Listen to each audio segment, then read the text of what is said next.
ప్రపంచానికి కనిపించేది ఇండియాకి పాకిస్తాన్కి వార్, బట్ ఇక్కడ జరిగేది రెండు మతాల మధ్యన వార్, మత కల్లోలం జరుగుతుంది. ఇది ఇప్పుడు కాదు, 1947లో ఎప్పుడైతే బ్రిటన్ నుండి స్వాతంత్రం వచ్చిందో ఇండియాకి పాకిస్తాన్కి, అప్పుడే పాకిస్తాన్ కళ్ళు కాశ్మీర్ మీద పడ్డాయి. అండ్ 1947లో వార్ కదా స్టార్ట్ అయింది. ఫైనల్గా ఒక కంక్లూజన్కి వచ్చారు, కాశ్మీర్లో ఒక పార్ట్ ఇండియాకి, కాశ్మీర్లో ఒక పార్ట్ పాకిస్తాన్కి అని. 1965లో మొత్తం కాశ్మీర్నే తీసేసుకుందామని పాకిస్తాన్ ఫిక్స్ అయ్యి, ఎప్పుడైతే ఇండియన్ ఆర్మీ సైలెంట్గా ఉన్నారో వీళ్ళు వైలెంట్ తయారయ్యి మొత్తం తీసేసుకుంటారని ఇంకో వార్ స్టార్ట్ అయింది. అండ్ 1971లో ఎప్పుడైతే ఈస్ట్ పాకిస్తాన్, అది ఇప్పుడు బంగ్లాదేశ్, ఎప్పుడైతే బంగ్లాదేశ్ ఫ్రీడమ్ వచ్చిందో ఇండియా హెల్ప్ చేసింది దానికి. సో పాకిస్తాన్ అప్పుడు కూడా అసూయపడింది. అండ్ మీకు తెలిసిందే 1999లో కార్గిల్ వార్. మెయిన్గా అక్కడ రెండు గ్రూపులు ఉంటాయి, ఒకటి లస్కర్ ఈ తాలిబా అండ్ ఇంకొకటి జైష్ ఈ మొహమ్మద్. రెండు గ్రూపులు 2001 నుంచి ఇండియా మీద అటాక్ చేస్తూనే ఉన్నాయి.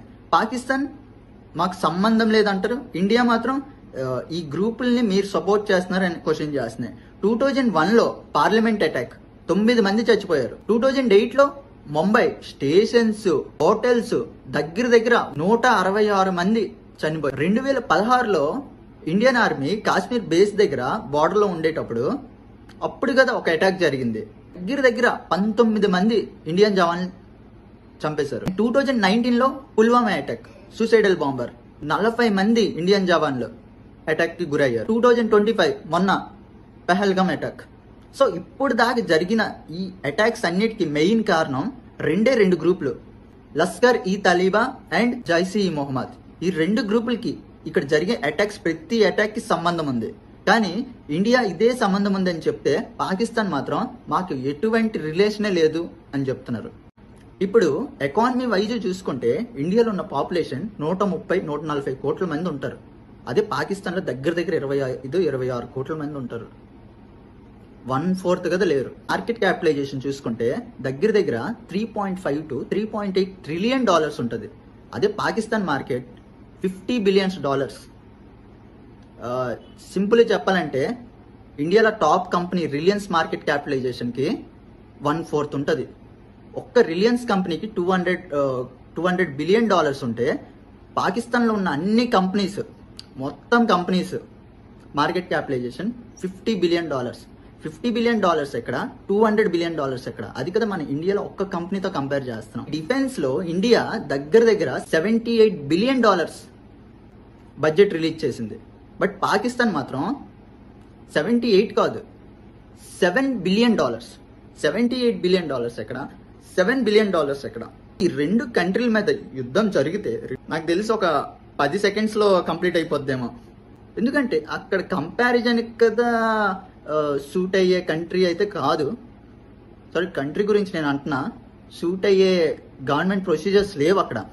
కాశ్మీర్ ఒక 3 సెక్టర్లకు డివైడ్ చేస్తే 55% జమ్మూ అండ్ కాశ్మీర్ ఆక్యుపై చేసింది, 30% ఆజాద్ కాశ్మీర్ అంటే పాకిస్తాన్ వాళ్ళు ఆక్యుపై చేశారు, అండ్ మిగతా 15% చైనా అక్సర్ చిన్ ఎల్ఓసి కింద అది ఉంటుంది. ఐ మీన్ పాకిస్తాన్కి ఇండియాకి బార్డర్లా, సో లైన్ ఆఫ్ కంట్రోల్ అనమాట అది. సో 30% కాశ్మీర్ని ఆక్యుపై చేసింది, అండ్ రిమైనింగ్ పార్ట్నిగా తీసుకోవాలని ఇలాంటి దాడులు. ఓకే, అటాక్కే వెళ్దాం, సరిపడే నిధులు ఉండాలి కదా, సరిపడే ఎక్విప్మెంట్ ఉండాలి, సరిపడే మనుషులు ఉండాలి. ఎక్కడ కాంపిటేటింగ్ థింగ్సే లేరు. అలాంటిది వచ్చేసి నేను రీసెంట్ వీడియో చూసా, చాలా అంటే చాలా బాధగా ఉంది వీడియో అయితే, చాలా ఎమోషనల్. ఎవరినో చంపి నాకు ఇది కావాలి అంటే ఎంత ఫులిష్ థింగ్ అంటే,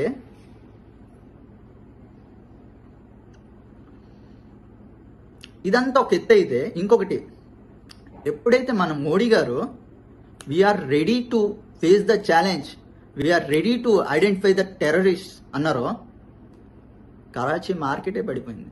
market is sentiment for the public, sentiment for the country.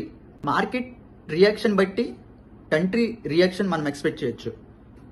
So Karachi market సర్వర్లు బ్లాక్ అయిపోయాయి.